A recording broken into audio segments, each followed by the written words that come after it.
Hello friends, welcome to Bangeras cooking channel. ಇವತ್ತು ಗೆಣಸಿನ ಪೋಡಿ ಮಾಡ್ತಾ ಇದ್ದೇನೆ ನಾನು. ಕೆರೆಂಗು ಪೋಡಿ ಅಂತ ಹೇಳ್ತೇವೆ ನಾವು, ಮಂಗಳೂರು ಕಡೆ ಎಲ್ಲ ಕೆರೆಂಗು ಪೋಡಿ ಅಂತ ಹೇಳ್ತೇವೆ. ಸೂಪರ್ ಆಗಿರ್ತದೆ. ಇದನ್ನು ಮಾಡೋದು ಹೇಗೆ ಅಂತ ಹೇಳಿ ತೋರಿಸ್ಕೊಡ್ತಾ ಇದ್ದೇನೆ ಫ್ರೆಂಡ್ಸ್. ನನ್ನ ಚಾನಲನ್ನು ಸಬ್ಸ್ಕ್ರೈಬ್ ಮಾಡೋದು ನೋಡ್ತಿದ್ರಿ, ಸಬ್ಸ್ಕ್ರೈಬ್ ಮಾಡಿ ಫ್ರೆಂಡ್ಸ್, ಲೈಕ್ ಮಾಡಿ, ವಿಡಿಯೋವನ್ನು ಶೇರ್ ಮಾಡಿ ಆದಷ್ಟು. ಹಾಗೆ ನನ್ನ ಚಾನಲ್ನಲ್ಲಿ ಇನ್ನೂ ಬೇರೆ ಬೇರೆ ಟ್ರೆಡಿಷ್ನಲ್ ರೆಸಿಪಿಗಳನ್ನೆಲ್ಲ ಹಾಕಿದ್ದೇನೆ ನಾನು.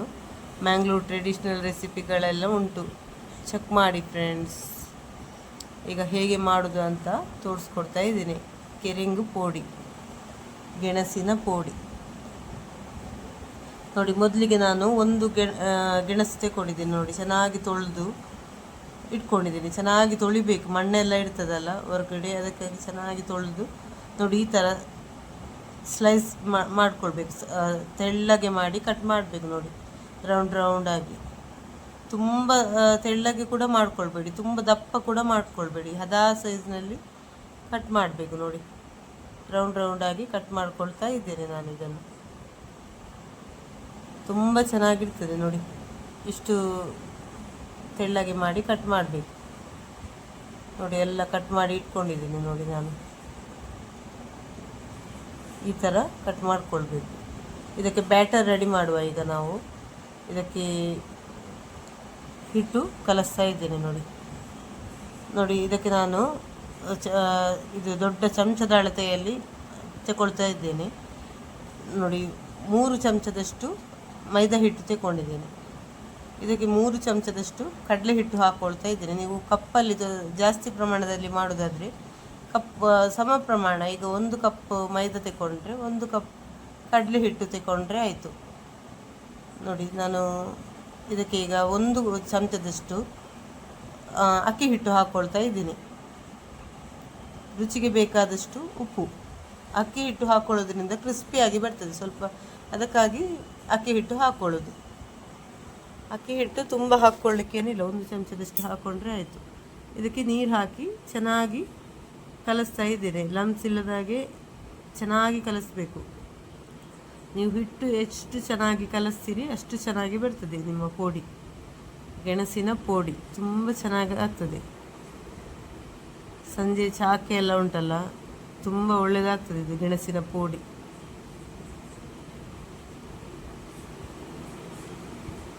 ನಿಮಗೆ ಅರಿಶಿನ ಪುಡಿ ಬೇಕಿದ್ರೆ ಸ್ವಲ್ಪ ಹಾಕ್ಕೊಳ್ಬೋದು, ಕಲರ್ ಬೇಕಿದ್ರೆ ಅರಿಶಿನ ಪುಡಿ ಹಾಕ್ಕೊಳ್ಬೋದು.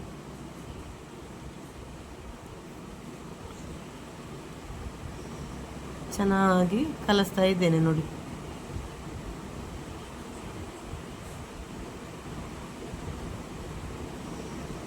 ವಿಡಿಯೋ ನೋಡ್ತಾ ಇರುವಾಗಲೇ ನನ್ನ ಚಾನಲ್ಗೊಂದು ಲೈಕ್ ಕೊಡೋದನ್ನು ಮರಿಬೇಡಿ ಫ್ರೆಂಡ್ಸ್, ಲೈಕ್ ಕೊಡಿ.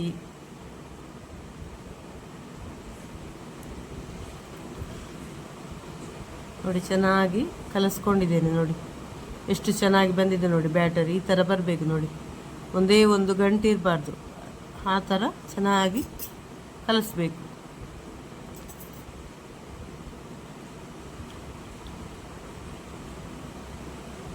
ಇದಕ್ಕೆ ಈಗ ನಾನು ಒಂದು ಚಮಚದಷ್ಟು ಸಕ್ಕರೆ ಹಾಕ್ಕೊಳ್ತಾ ಇದ್ದೀನಿ.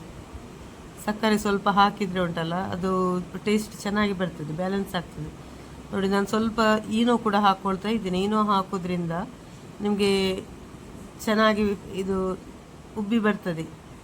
ಈ ಪೋಡಿ ಉಂಟಲ್ಲ ಚೆನ್ನಾಗಿ ಉಬ್ಕೊಂಡು ಬರ್ತದೆ. ನಿಮಗೆ ಬೇಕಿದ್ದರೆ ಹಾಕ್ಕೊಳ್ಬೋದು, ಇಲ್ಲಾಂದರೆ ಸ್ಕಿಪ್ ಮಾಡ್ಕೊಳ್ಬೋದು. ನಾನು ಸ್ವಲ್ಪ ಈನೋ ಹಾಕ್ಕೊಳ್ತಾ ಇದ್ದೀನಿ, ಚೆನ್ನಾಗಿ ಬರ್ತದೆ ಅಂತ ಹೇಳಿ ಹಾಕ್ಕೊಳ್ತಾ ಇದ್ದೇನೆ ನೋಡಿ. ಹಾಕಿ ಒಮ್ಮೆ ಚೆನ್ನಾಗಿ ಮಿಕ್ಸ್ ಮಾಡಿಕೊಳ್ಬೇಕು.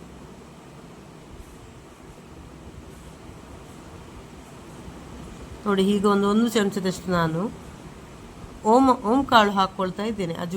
ಅಜ್ವಾನ್ ಹಾಕ್ಕೊಳ್ತಾ ಇದ್ದೇನೆ. ಇಲ್ಲಾಂದರೆ ಇಂಗಿದ್ರೆ ಇಂಗು ಕೂಡ ಹಾಕ್ಕೊಳ್ಬೋದು ನೋಡಿ. ಈಗ ನಾನು ಕಟ್ ಮಾಡಿದ ಸ್ಲೈಸ್ ಮಾಡಿದ ಗೆಣಸನ್ನು ಇದಕ್ಕೆ ಹಾಕ್ಕೊಂಡು ಮಿಕ್ಸ್ ಮಾಡಿ, ಎಲ್ಲ ಒಮ್ಮೆಲೆ ಹಾಕ್ಕೊಳ್ಬಾರ್ದು, ಸ್ವಲ್ಪ ಸ್ವಲ್ಪನೇ ಹಾಕ್ಕೊಂಡು ಫ್ರೈ ಮಾಡಬೇಕು ಎಣ್ಣೆಯಲ್ಲಿ ನೋಡಿ. ನೀವು ಕಟ್ ಮಾಡಿ ಎಲ್ಲ ಒಮ್ಮೆಲೆ ಅದಕ್ಕೆ ಮಿಕ್ಸ್ ಮಾಡ್ಕೊಳ್ಬೇಡಿ. ಒಂದು ಸ್ವಲ್ಪ ನೀವು ಹಾಕುವಾಗ ಸ್ವಲ್ಪ ಹಾಕಿ ಅದರಲ್ಲಿ ಅದ್ದಿ ಎಣ್ಣೆಯಲ್ಲಿ ಫ್ರೈ ಮಾಡಿದರೆ ಆಯಿತು. ಎಣ್ಣೆ ಚೆನ್ನಾಗಿ ಕಾದ ಮೇಲೆ ಸ್ವಲ್ಪ ಮೀಡಿಯಮ್ ಫ್ಲೇಮಲ್ಲಿ ಮಾಡಿ ಈ ಥರ ಫ್ರೈ ಮಾಡ್ಕೊಳ್ಬೇಕು. ಎಣ್ಣೆ ಚೆನ್ನಾಗಿ ಕಾಯಬೇಕು, ಕಾದ ಮೇಲೆ ಪುಡಿ ಹಾಕಬೇಕು.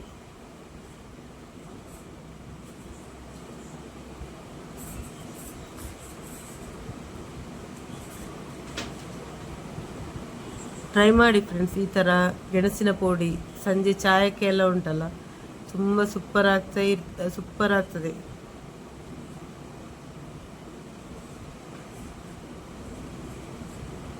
ಒಂದು ಬದಿ ಚೆನ್ನಾಗಿ ಫ್ರೈ ಆದ ಮೇಲೆ ನೋಡಿ ಮಗುಚಿ ಹಾಕ್ತಾ ಇದ್ದೇನೆ. ಅಕ್ಕಿ ಹಿಟ್ಟು ಸ್ವಲ್ಪ ಹಾಕೊಳ್ಳೋದ್ರಿಂದ ಚೆನ್ನಾಗಿ ಕ್ರಿಸ್ಪಿಯಾಗಿ ಬರ್ತದೆ. ಅದಕ್ಕಾಗಿ ನಾನು 1 ಚಮಚದಷ್ಟು ಅಕ್ಕಿ ಹಿಟ್ಟು ಹಾಕ್ಕೊಂಡಿದ್ದೇನೆ. ಇಲ್ಲಾಂದರೆ ಕೆಲವರು ಅಕ್ಕಿ ಹಿಟ್ಟು ಹಾಕ್ಕೊಳ್ಳೋದಿಲ್ಲ. ನನಗೆ ಸ್ವಲ್ಪ ಅಕ್ಕಿ ಹಿಟ್ಟು ಹಾಕಿದರೆ ಇಷ್ಟ ಆಗ್ತದೆ, ಅದಕ್ಕಾಗಿ ನಾನು ಹಾಕ್ಕೊಂಡಿದ್ದೇನೆ. ನಿಮಗೆ ಇಂಗು ಬೇಕಿದ್ರೆ ಇಂಗು ಹಾಕ್ಕೊಳ್ಬೋದು. ನಾನು ಓಂಕಾಳು ಹಾಕ್ಕೊಂಡಿದ್ದೇನೆ, ಗ್ಯಾಸ್ಗೆಲ್ಲ ತುಂಬ ಒಳ್ಳೆಯದಂತ ಹೇಳಿ, ಗ್ಯಾಸ್ಟ್ರಿಕ್ಗೆಲ್ಲ. ನೋಡಿ ಚೆನ್ನಾಗಿ ಫ್ರೈ ಆದ ಮೇಲೆ ತೆಗಿತಾ ಇದ್ದೇನೆ. ನಿಮಗೆ ಎಣ್ಣೆ ಕೂಡ ಸ್ವಲ್ಪ ಕೂಡ ಎಳ್ಕೊಳ್ಳೋದಿಲ್ಲ. ನೀವು ನೋಡಿ ಚೆನ್ನಾಗಿ ಎಣ್ಣೆ ಚೆನ್ನಾಗಿ ಕಾದ ಮೇಲೆ ಈ ಥರ ಹಾಕ್ಕೊಳ್ಬೇಕು. ಆಗ ಎಣ್ಣೆ ಕೂಡ ಎಳ್ಕೊಳ್ಳೋದಿಲ್ಲ. ನೀವು ಎಣ್ಣೆ ತಣ್ಣಗಾದರೆ ಉಂಟಲ್ಲ, ಎಣ್ಣೆ ಎಳ್ಕೊಳ್ತದೆ, ಪುಡಿಗೆ ಎಣ್ಣೆ ಎಳ್ಕೊಳ್ತದೆ. ಅದಕ್ಕಾಗಿ ಚೆನ್ನಾಗಿ ಎಣ್ಣೆ ಕಾದ ಮೇಲೆ ಇದು ಪುಡಿ ಹಾಕ್ಕೊಳ್ಬೇಕು. ನೋಡಿ ಈಗ ಮತ್ತೆ ಹಾಕ್ಕೊಂಡೆ ನಾನು.